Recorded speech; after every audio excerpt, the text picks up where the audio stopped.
Вот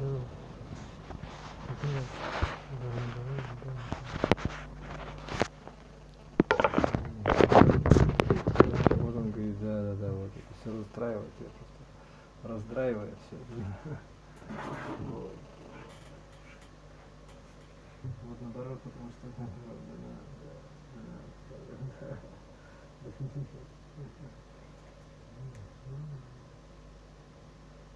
наоборот, нет, такое сейчас. Да наоборот, потому что нет.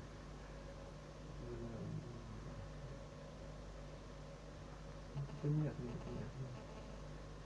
Вот надо, так а что? Живи тогда там, да. Вот нет, наоборот, нет.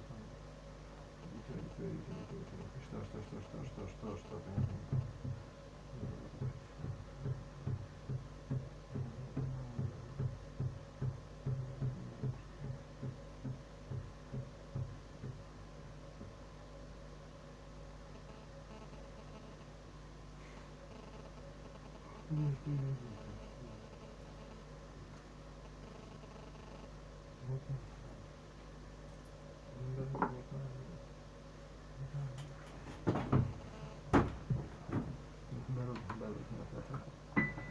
Это он себе так думает,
О, ТНТ идет.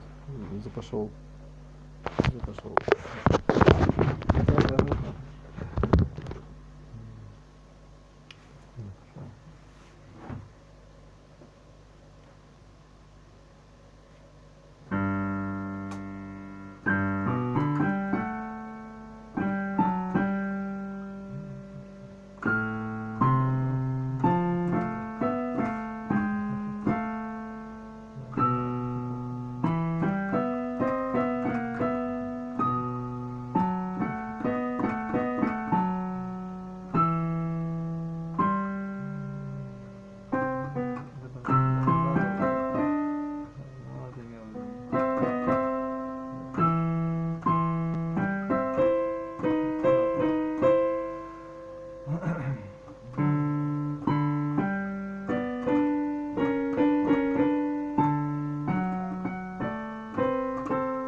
Вроде как надо работу найти. Нет, ты как-то так можешь спокойно играть. День идет еще, заканчивается.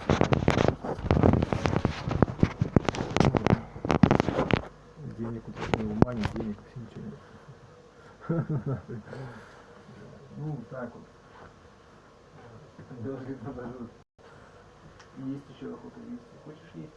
Это есть.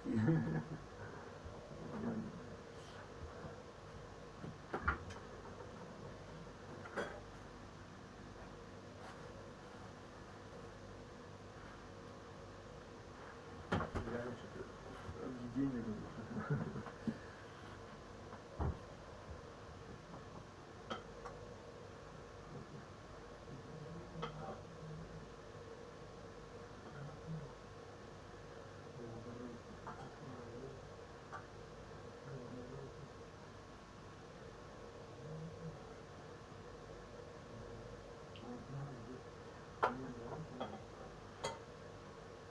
Здорово, тут я тоже.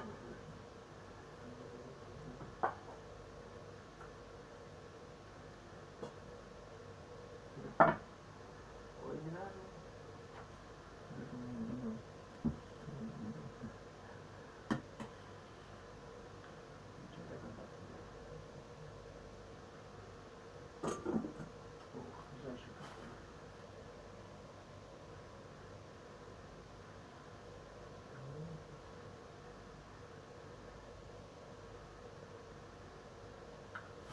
Думаешь, да?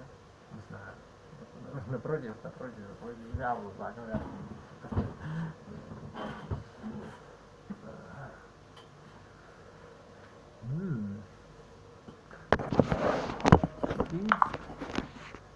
Какой голос ты знаешь?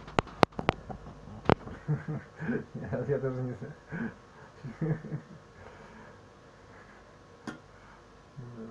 Горький, горячий. Вкусная книга, это уже вашего.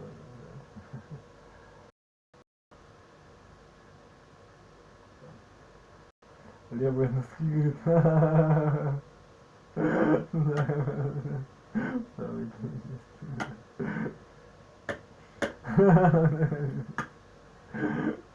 Свежие мопсы, нет, свежие мытищи. Ой, это что-то не то уже, да.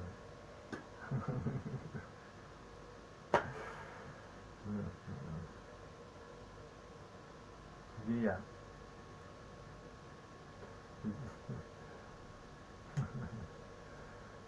Что это сегодня? Хаос.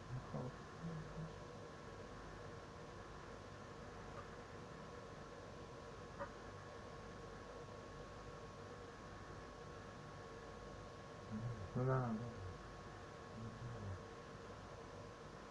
Наоборот. Ну нет, понял.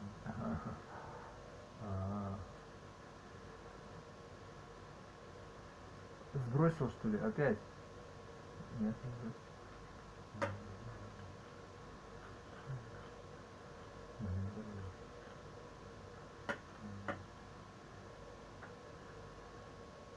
Почту он сбросил.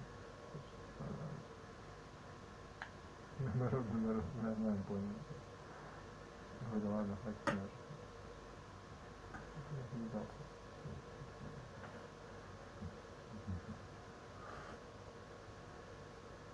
Нет, оно еще читал, да.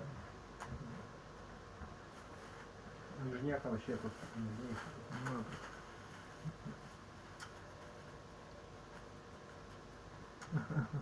Куртку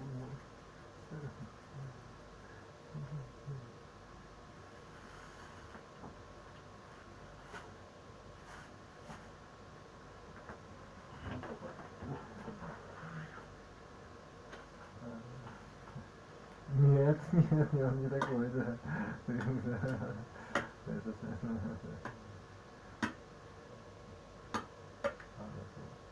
Здорово, нравится.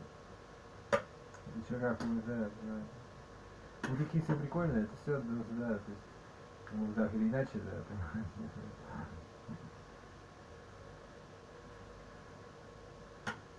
Ну, очень.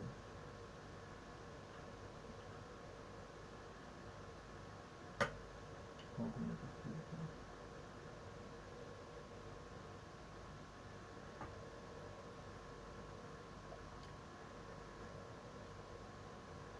Ой, мама. Это же буян. А чё, почему буян-то? Зачем буян? Ладно. Почему? Куда пойдете? Это я тебе это говорю. Нет, не серьезно.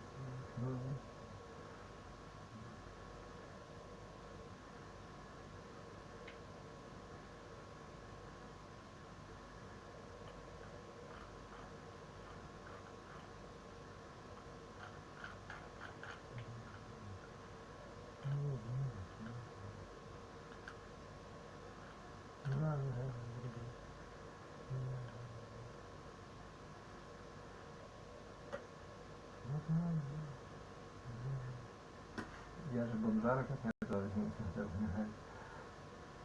нет, как-то могу взять, конечно, симпатически.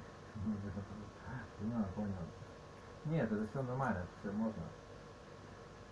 Ну да, понял. Да, понял себе. Да. Ой, смотри, ой, сказал.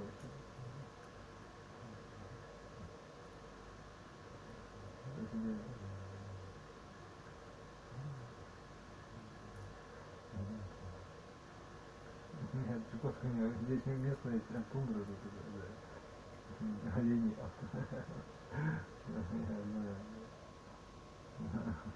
Нет, это я здравствуйте, тебе привет, это я.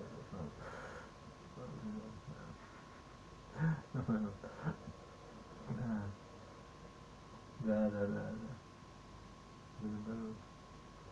Наоборот.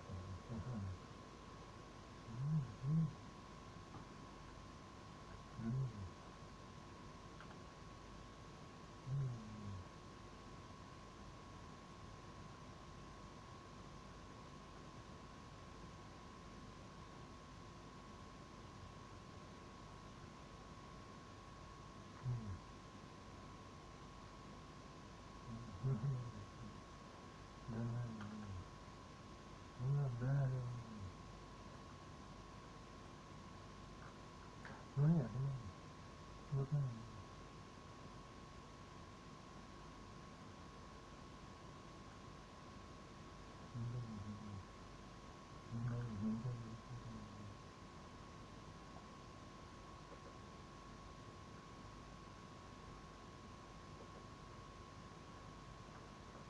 да. Нет, это что за...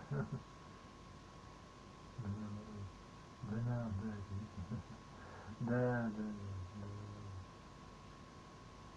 Нет, народ, нет. Да нет, народ, да, да. Что не думаешь, ты сам состоял, да, да.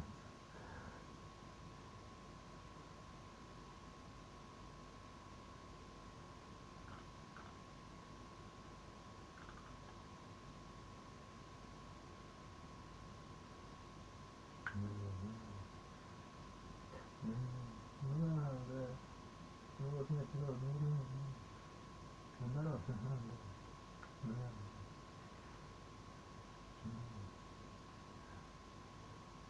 Да, нет, не понимаешь, нет, не понимаешь. Видео же что не надо, я тебя не... Вот нет, вот нет, ну да, да. Прям то же самое, что ли, нет?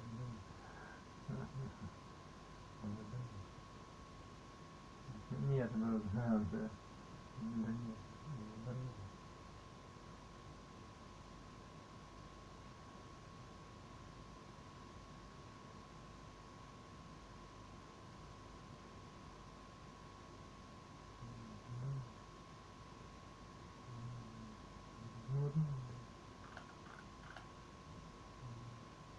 ну да, да.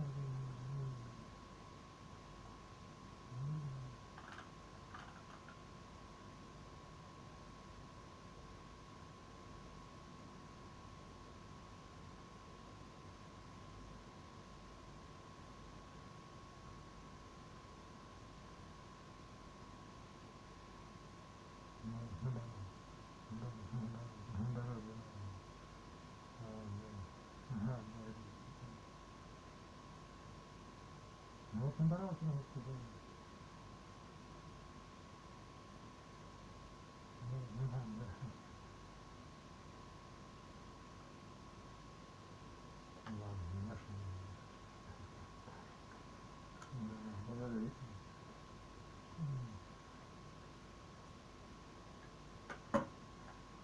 Ну нет. Да, да. Да, ну да. Ну нет, понял, да, да. А, самого себя все убить. Все убить.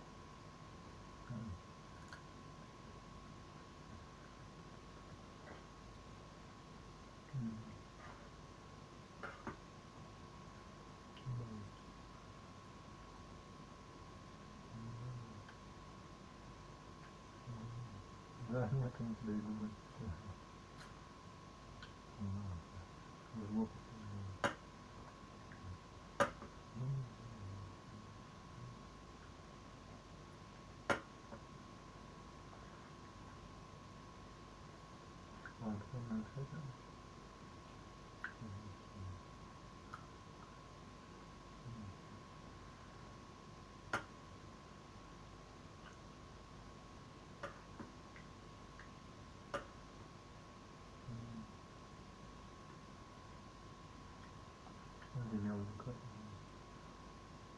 Да, да.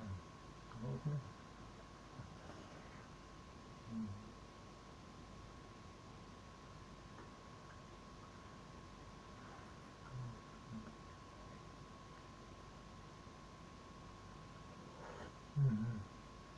Вот он говорил.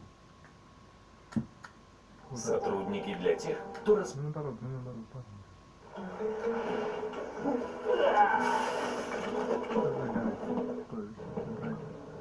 берите эту штуку, берите отсюда. Hey there, how's it going? I grew up with the original NES and the SNES. I did have a Nintendo 64 for a brief while, and I did have a PlayStation.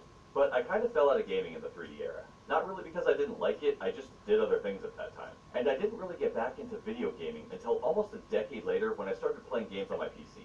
So when I actually started to make games, I wanted to create experiences like I remembered from being a kid, 2D and pixel art. But now that I know a bit more,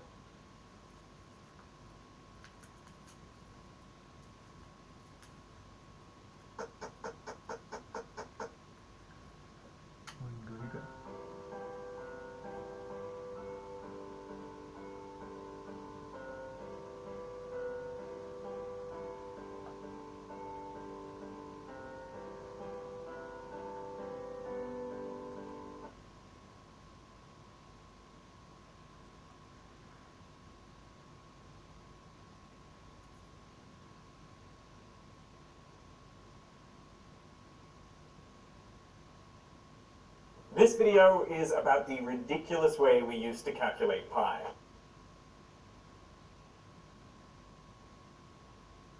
For 2,000 years, the most successful method was painstakingly slow and tedious.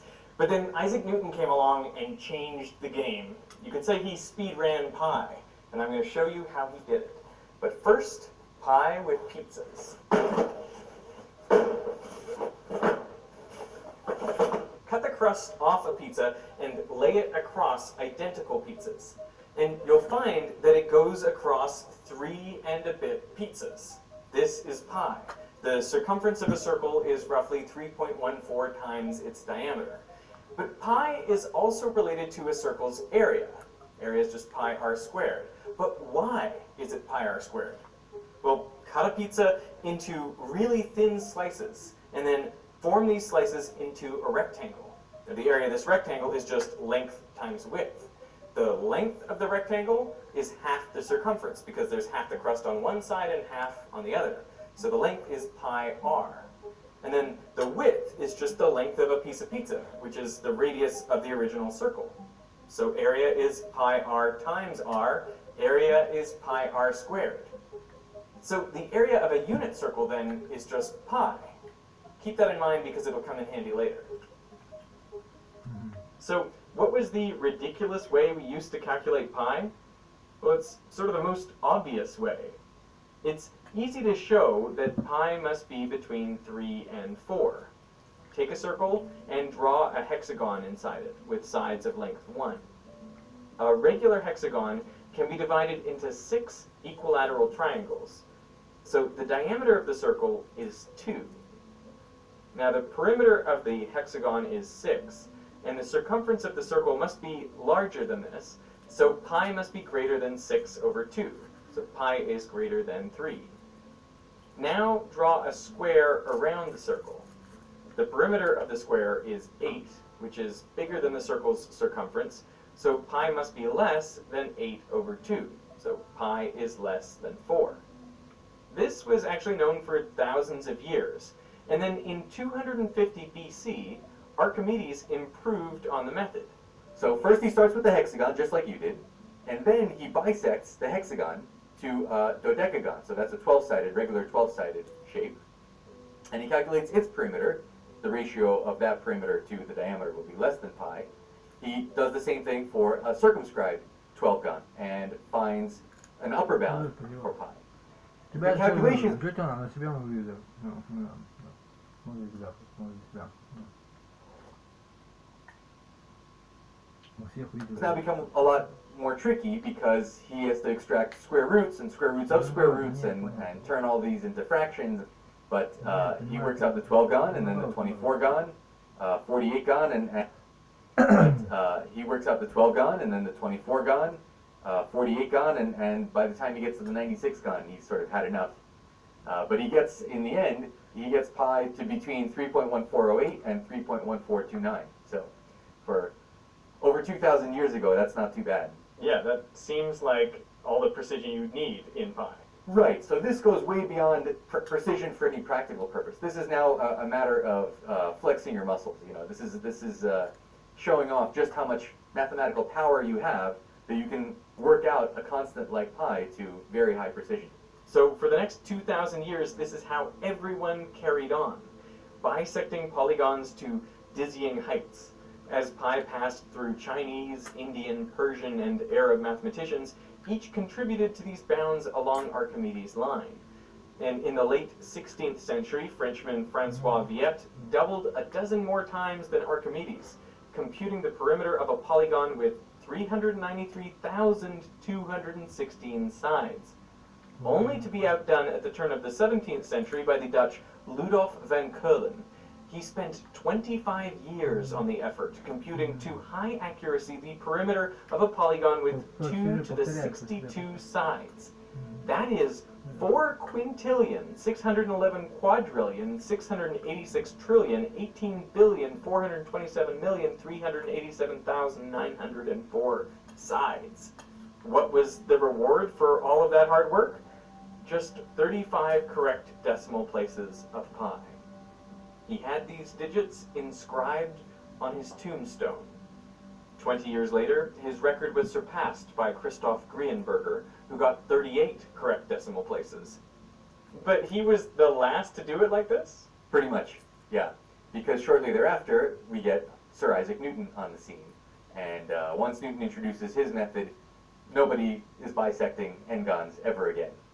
The year was 1666, and Newton was just 23 years old.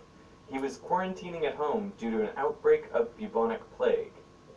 Newton was playing around with simple expressions like 1 plus x all squared. You can multiply it out and get 1 plus 2x plus x squared. Or what about 1 plus x all cubed? Well, again, you can multiply out all the terms and get 1 plus 3x squared plus x cubed. And you could do the same for 1 plus x to the 4 or 1 plus x to the 5 and so on.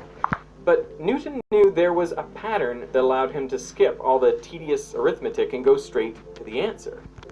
If you look at the numbers in these equations, the coefficients on x and x squared and so 4 or x squared plus x cubed, and you could do the same for 1 plus x to the 4 or 1 plus x to the 5 and so on.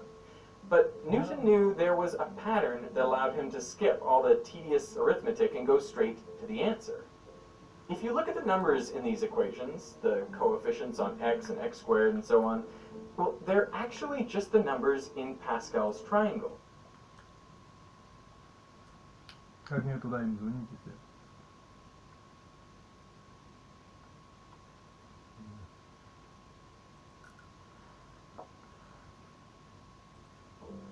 the power that 1 plus x was raised to corresponds to the row of the triangle. Right, and Pascal's triangle is really easy to make. It's something that's been known from ancient Greeks and Indians and Chinese, Persians. A lot of different cultures discovered this.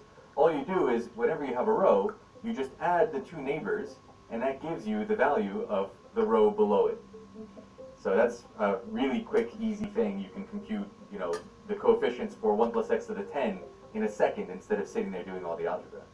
The thing that fascinated me when I started looking at those old documents was how even, like, I don't speak those languages, I don't know those number systems, and yet it is obvious, it is clear as day that they are all writing down the same thing, which today in the Western world we call Pascal's triangle. That's the beauty of mathematics. It transcends culture, it transcends time, it transcends humanity. It's going to be around well after we're gone, and ancient civilizations, alien civilizations, will know Pascal's triangle. Over time, people worked out a general formula for the numbers in Pascal's triangle. So you can calculate the numbers in any row without having to calculate all the rows before it. For any expression 1 plus x to the n, it is equal to 1 plus n times any row without having to calculate all the rows before it. For any expression 1 plus x to the n, it is equal to 1 plus n times x plus n times n minus 1 x squared on 2 factorial plus n times n minus 1 times n minus 2 times x cubed on 3 factorial, and so on. And that's the binomial theorem. So binomial, because there's only two terms, 1 and x, bi is 2, there's two nomials. And theorem is that this is a theorem that you can rigorously prove that this formula is exactly what you'll see as the coefficients in Pascal's triangle. So all of this was known in Newton's day already. Yeah, exactly. Everybody knew this. Everybody saw this formula. And yet, nobody thought to do with it the thing that Newton did with it, which is to break the formula. The standard binomial theorem insists that you apply it only when n is a positive integer, which makes sense, right? This whole thing is about working out 1 plus x times itself a certain number of times. But Newton says, screw that, just apply the theorem. I mean, math is about finding patterns and then extending them and trying to find out where they break. So he tries 1 plus x to the negative 1. So that's 1 over 1 plus x. What happens if I just blindly plug in n equals negative 1 for the right-hand side of the formula? And what you get is the terms alternate back and forth. Plus 1, minus 1, plus 1, minus 1, and so on forever. So that's 1 minus x. The next term will be a plus x squared. The next term will be a minus x cubed. Plus x to the fourth, minus x to the fifth. So it's just alternating series with plus and minus signs as the coefficients. So it becomes an infinite series. Yeah, that's right. If you don't have a positive integer, the binomial theorem, Newton's binomial theorem, will give you an infinite sum. But how do you understand that? Like, for all positive integers, it was just a finite set of terms, and now we've got an infinite set of terms. Yeah, so what happens is, if you have a positive integer, you remember that formula, the coefficient looks like n times n minus 1 times n minus 2, and so on. When you get to n minus n, if n is a positive integer, you will eventually get there, and n minus n is 0. So that coefficient and all the coefficients after it are all 0, and that's why it's just a finite sum. It's a finite triangle. But once you get outside of the triangle with positive integers, you never hit n minus n because n is not a positive integer. So you get this infinite series. So I think the big question is, does this actually work? Does Newton's infinite series actually give you the value of 1 over 1 plus x? Right, and it might be nonsense. There's lots of math formulas that break completely when you do this, right? We have rules for a reason, but we should always know the extent to which the rules have a chance of working farther. If you take that whole series and you multiply it by 1 plus x, and you multiply all that out, you'll see all the terms cancel except that leading 1. And so that big series times 1 plus x is 1. In other words, that big series is 1 over 1 plus x. That's how Newton justified to himself that it makes sense to apply the formula where it shouldn't be applicable. So Newton is convinced the binomial theorem works even for negative values of n, which means there's more to Pascal's triangle. Above the 0th row, you could add a 0 and a 1 that add to make that first one. And then that row would continue minus 1, plus 1, minus 1, plus 1, all the way out to infinity. And you know, outside the standard triangle, the implied value everywhere is 0. And this fits with that. The alternating plus and minus ones add to make 0 everywhere in the row beneath them. And you can extend the pattern for all negative integers, either using the binomial theorem or just looking at what numbers would add together to make the numbers underneath. And here's something amazing. If you ignore the negative signs for a minute, these are the exact same numbers, arranged in the same pattern as in the main triangle. The whole thing has just been rotated on its side. But Newton doesn't stop with the integers. Next he tries fractional powers, like 1 plus x to the half. So now what does it mean you take 1 plus x to the 1/2? Well, that's the same thing as square root of 1 plus x.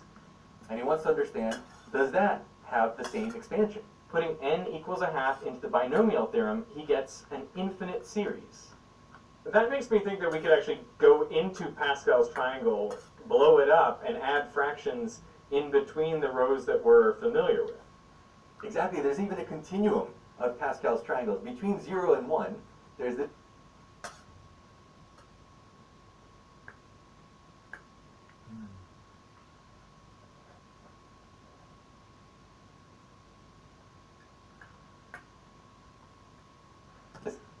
a continuum of numbers that you could put in for powers. You can think of each fraction, like a half, a quarter, a third, as existing in its own plane, where in each plane pairs of numbers add to make the number beneath them. N doesn't have to be a positive integer anymore. Doesn't have to be a positive integer, doesn't have to be a negative integer, doesn't have to be an integer. So now we're going to take n to be a half, and he works this thing out, and then he could do all kinds of things. For example, he could work out the square root of 3 very quickly and efficiently. Because the square root of 3, we can write 3 as 4 minus 1, and if we pull out a 4, then we get a square root of 4, which is just 2, times the square root of 1 minus a quarter. If you put in minus a quarter for x in this series, you'll get a very rapidly converging series expansion that will quickly give you square root of 3 to high accuracy. Now Newton is particularly interested in n equals a half, because the equation for a unit circle is x squared plus y squared equals 1. And if you solve for y, well, the top part of the circle is equal to, because the equation for a unit circle is x squared plus y squared equals 1. And if you solve for y, well, the top part of the circle is equal to 1 minus x squared to the half. This is basically the same expression he's been looking at. He just has to replace x by minus x squared, which adds in some minus signs and doubles the power of x on each term.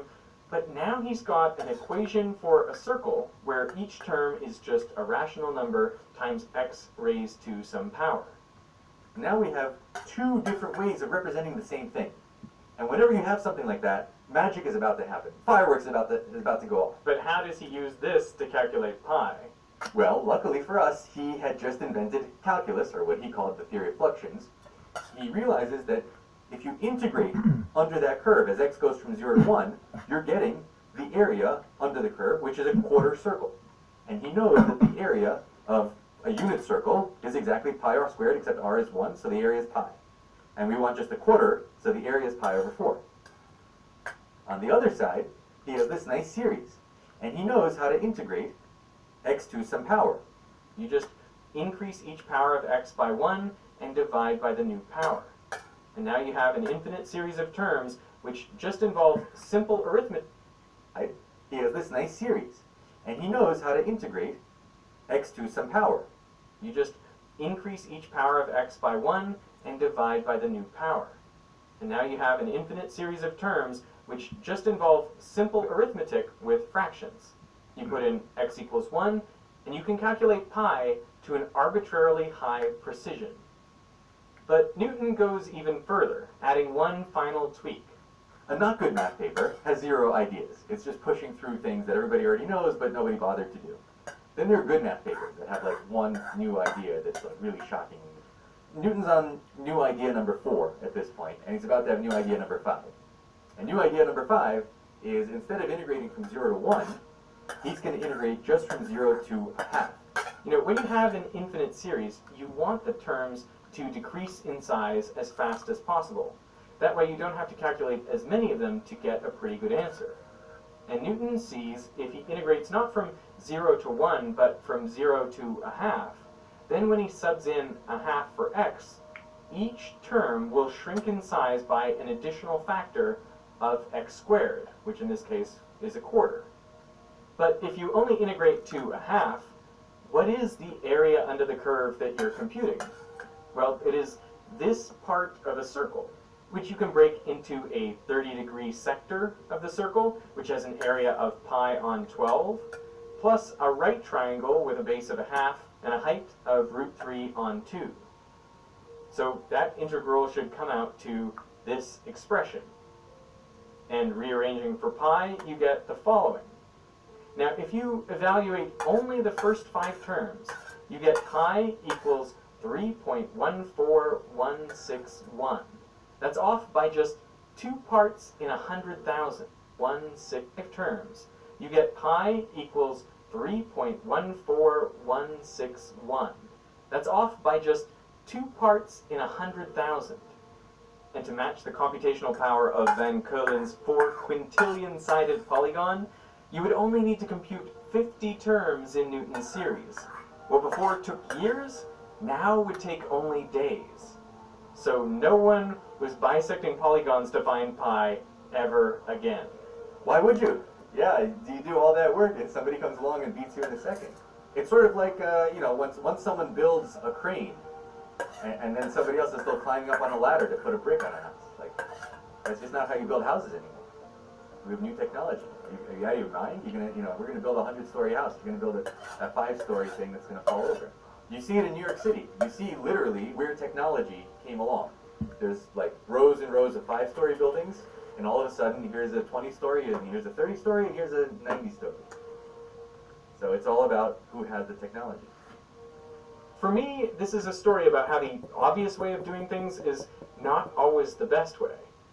And that it's often a good idea to play around with patterns and push them beyond the bounds where you expect them to work.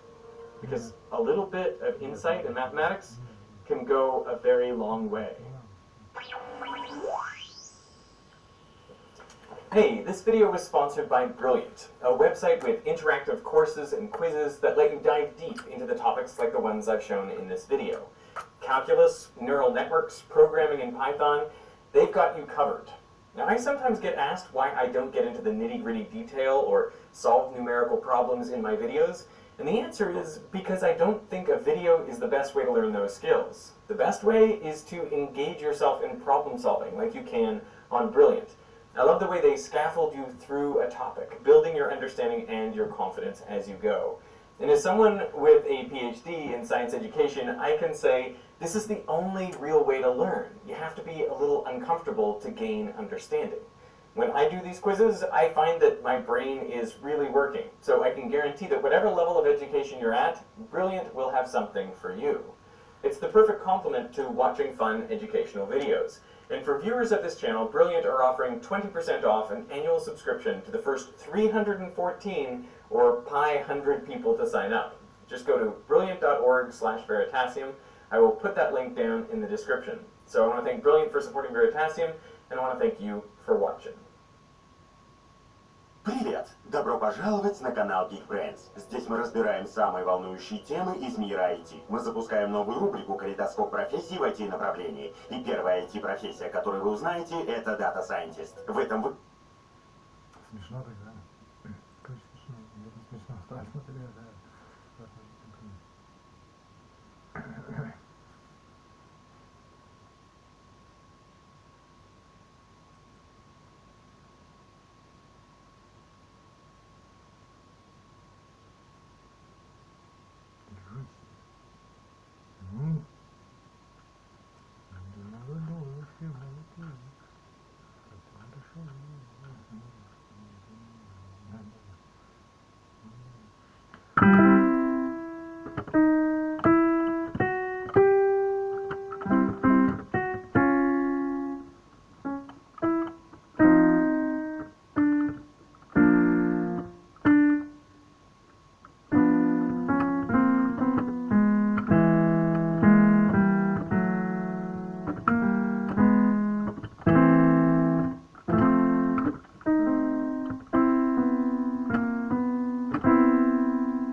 наоборот.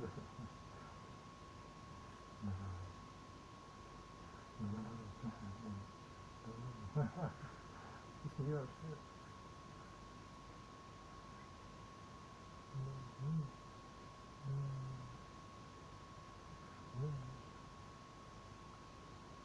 Нет, наоборот, да.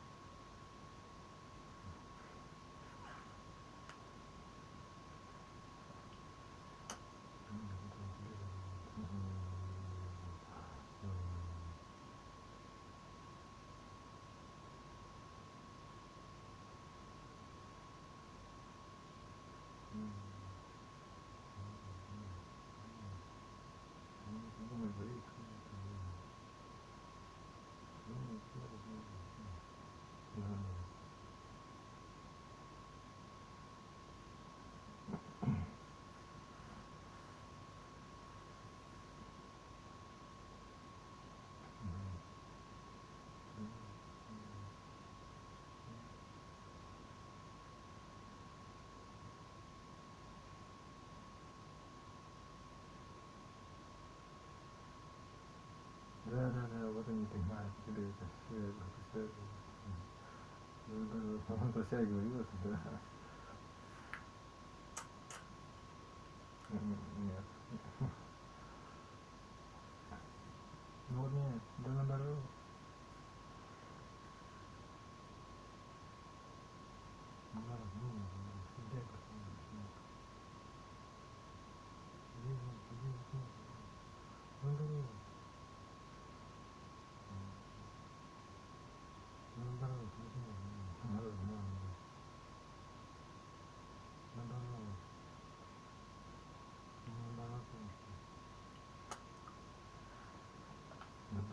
Да, это есть.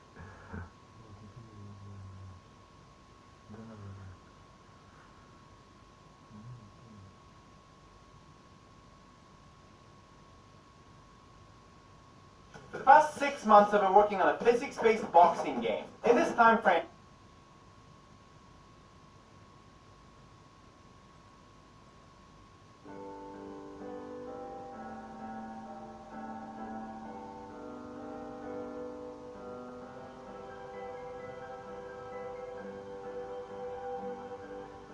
Hey there, how's it going?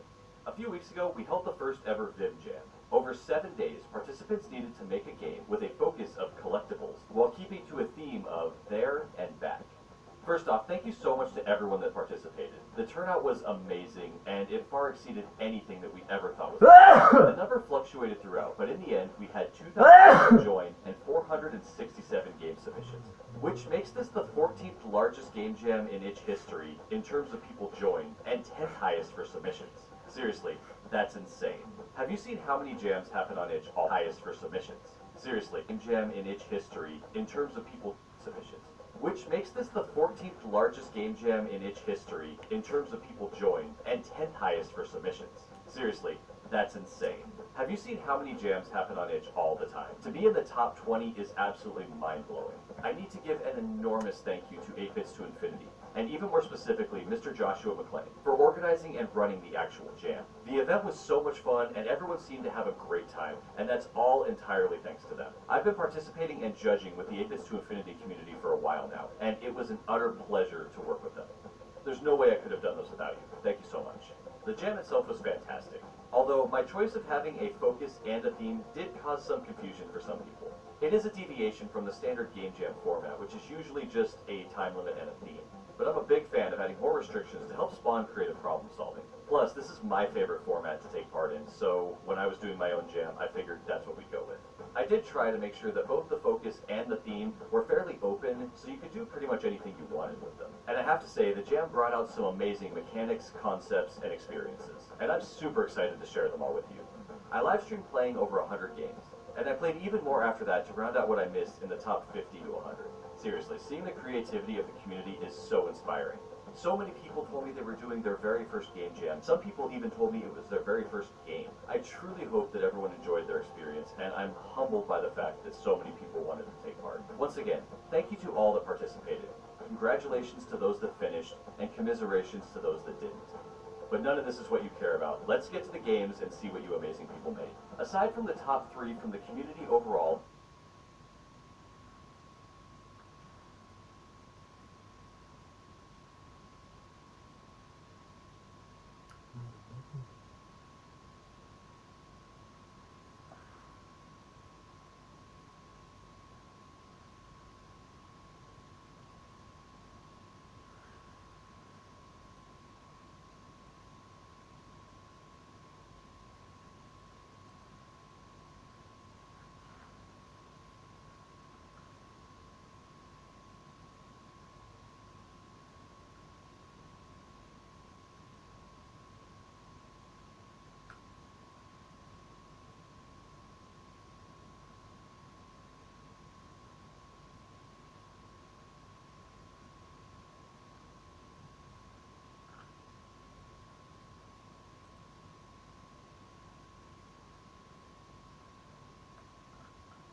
Ну, понятно, что скромность, но там как-то польщен, что ли, да, польщен.